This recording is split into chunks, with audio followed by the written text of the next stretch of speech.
Welcome to Around and Around, the OCD Circle. My name is Elizabeth, and I have been living with obsessive-compulsive disorder for over 60 years. I am not a therapist or a member of the medical community. I am just an ordinary person like yourself who will be sharing my thoughts and experiences with you, with the hope that you will feel less alone. If you don't have OCD, I hope you will learn some information that will help you understand this disorder better. Some of the topics I will be covering may be triggering for you as a listener. If so, I apologize in advance. Since I don't know what your triggers are, please refer to the episode summary in the show notes before listening to each episode. If at any time you feel like hurting yourself or ending your life, please call the 988 Suicide and Crisis Lifeline by dialing 988 if you are in the United States. It is open 24 hours a day, and you will be connected with the nearest crisis center to receive immediate counseling and local mental health referrals. Now, on to today's episode.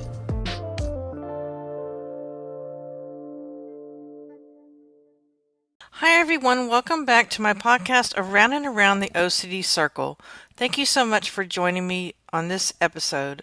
I hope that you have gleaned some good information from my previous shows, and I hope you enjoyed my interview with Tracy, who was a patient on the reality show The OCD Project. Tracy and I have plans to get together again in the future for future shows, so I hope you'll continue to join me each week. This podcast is uploaded on Monday mornings. Also, I want to remind you that if you'd like to contact me about the show, give me ideas for future topics, or if you'd like to be a guest on a future episode, just message me below at Around and Around the OCD Circle at gmail.com, and all of my social media links, including my new blog, are also linked in the show notes. Today, I wanted to talk about several topics. I want to talk about panic attacks and self-talk and a few other things that have been on my mind lately. I'm happy to say that I did fly to North Carolina in September, and as we talked about recently, I have a very big phobia on flying in airplanes, and I did exceptionally well. The week before my flight, I listened to a YouTube meditation hypnosis channel about the fear of flying, and it really helped a whole lot. And I'm not going to say that I wasn't scared on the flight, but I wasn't physically shaking. I was afraid on the inside, but I wasn't showing it on the outside. And I made sure that I sat near the wing of the plane. I could watch the little mechanisms move up and down, and I could tell that the plane was flying level or if it was going to change direction just by looking at the wing. That seemed to help me a whole lot. So for any of you who have a fear of flying, that's one of my tips. I think I was on like the 20th, 21st row, something like that. So no panic attacks on the airplane, thank goodness, and that's what I was afraid was going to happen. But I wanted to talk about a panic attack that I had this week. I got a chance last minute on Wednesday of this week to go see Pink in concert. She's like one of my favorite performers. I've seen her in the past, and I really wanted to go. And I got a discounted ticket because someone at the last minute couldn't go, so they gave me like $65 off the ticket, right? And I helped pay for parking, and I did buy some food and a drink. It was so expensive. Oh my gosh. Well, Brandi Carlile opened for Pink that night, and we sat down, and Brandi Carlile came out on stage, and I was having the beginning of a panic attack. And I started crying and shaking, and I was having trouble breathing. And we hadn't even gotten to the Pink concert yet. And I was just getting myself all upset. And so I finally, I texted my wife. She wasn't there. And I said, I think this was a big mistake. I should not have come. And I don't know what to do. And my wife said, well, why don't you just catch an Uber home? Just leave and catch an Uber home. Well, in my head, I'm thinking to myself, okay, I spent $100 of my well-earned money on this ticket. I spent $25 towards the parking, and then I spent $33 on a bowl of nachos and a Diet Coke. So altogether, if I would have got an Uber home, that could have been up to $50 at least, from downtown. I would have been spending probably in the range of $210 to $230, and I have already been there only 30 minutes. And that's what I was concerned about. It was the money. It didn't matter how upset I was. All I could think about was the money that I was going to cost myself. And so I finally talked to the friend who had taken me. She was sitting next to me, and nobody was really noticing it because everybody was singing and standing up and dancing and yelling and screaming, and nobody knew what was going on with me. But when she sat back down, I reached over and I said, I'm having a panic attack here, and if you look over and I'm not in my seat, that just means I went home. And she said, well, do you want me to walk you out to the street? And I said, no, I don't want you to walk me out to the street. I can make it out there. But she's like, well, I really don't want you to leave. Is there anything I can do? And so I was like, I don't think so. Well, she ended up, she held on to me for like 30 minutes. She rubbed my back, she stroked my hair, told me everything was going to be okay. And like 30 minutes later, I was feeling better. I was able to breathe and I wasn't crying as much. I'm not saying I didn't cry the rest of the night. I did, but it wasn't like uncontrollable and I have to get out of here. But looking back, what I think I should have done, isn't it always we say, well, I should have done this, I should have done that. Instead of focusing on the money that it was going to cost me to leave, I think what I should have done is I should have done some better self-talk.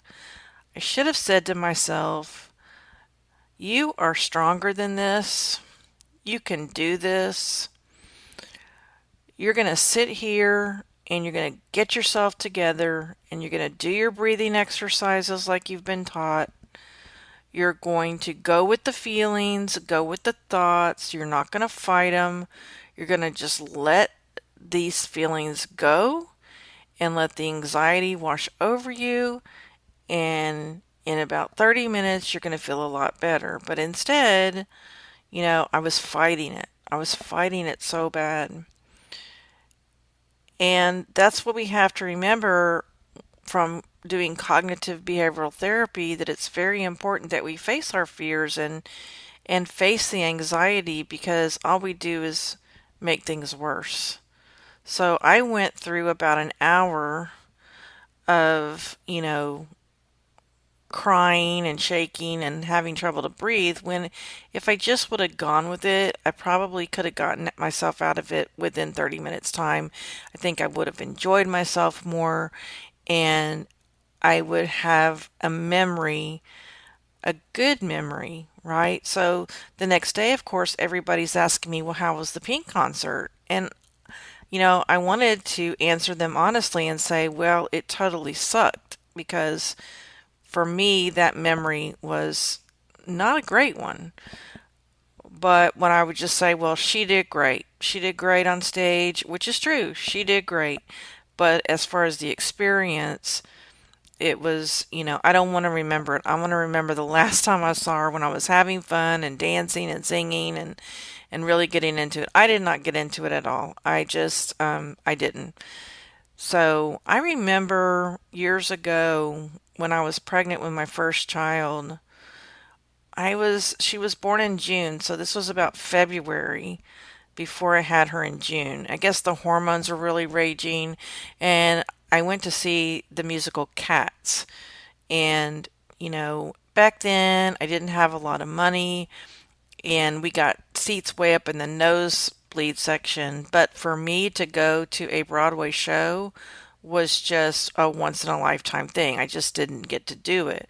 And I remember sitting there the entire show just crying and shaking and miserable. And when I was asked if I wanted to leave, again, it was the money. I said, no, we spent all this money on these seats, I'm going to stick it out. And I still have terrible memories of that show. So we really do, we're our own worst enemies. I mean, do you agree with me? Like, are you your own worst enemy in times like these? And I'm also curious to know, like, when you have a panic attack, what happens to your body? What happens to your brain? Do you shake? Do you cry? Do you have trouble breathing? Do you have chest pains? Sometimes I have chest pains, and some people have them so badly that they actually think they're having a heart attack. I wouldn't say that my chest pains have gotten that bad, but yes, I do have chest pain sometimes. But let me know. Contact me and just let me know. I may put a little poll in the show notes and see, what you guys have to say. And this kind of brings me to the next thing I wanted to talk about. I was thinking the other day, will I ever be able to just not think of anything? I hear friends of mine say, like, they'll go to the beach, or they'll go to a park, or they'll go to a lakeside cabin, and they'll just sit and they'll just watch the sunset. And they don't think about anything. They just watch the sunset, or they're at the beach and they watch the waves and they don't think about anything. And I'm so jealous of them. I mean, do you ever get jealous of people who you consider to be like normal? Like, to me, they're just normal and I want to be that. I don't think I can ever remember a time in my life when I wasn't thinking about something. You know how people always say, well, clear your mind, just clear your mind. And I'm like, what the heck does that mean? How can somebody clear their mind? That's got to be impossible. Has to be. I know that when I first started trying doing meditations, it was so hard for me. I thought maybe I had like attention deficit disorder or something, but I think it's coming from my OCD. It's like I can't just meditate and not think about anything. So when I do meditations, I focus on something. I have to think of something. And normally I think about when I've seen Deepak Chopra several times, and he's just amazing with meditations. And he always started off his meditation where you envision a red rose or color of your choice, I guess, and you imagine you're putting it up to your nose and you're smelling it. And the whole time you're smelling this rose, he's talking you into the meditation. And I can do that kind of meditation, but so how many of you can think of nothing? I mean, is there really such a thing? People say that they can just sit and think of nothing, but I don't think that's possible. Well, I just wanted to touch base with you and let you know that I'm here for you. This podcast is for all of you who feel alone in this disorder. I don't want you to feel alone. I want you to reach out in my Facebook group. That's linked below. You don't have to tell me your name. You can come in under a different name. It doesn't matter. Just let me know that you're there listening and that this podcast has reached you in some way and that you are learning something about me and my life and maybe taking in some information that's helpful to you. The main thing is I want you to know that you're not the only person in this world that has this disorder. You can manage this disorder. You can have a relatively, what we consider, normal life. You are going to have bumps along the road, but everyone has bumps along the road. We just don't have the OCD bumps that we have. And I think that's all I really wanted to say. But until my next show, I wanted to wish you all a wonderful week. Keep smiling and have an awesome week. Bye.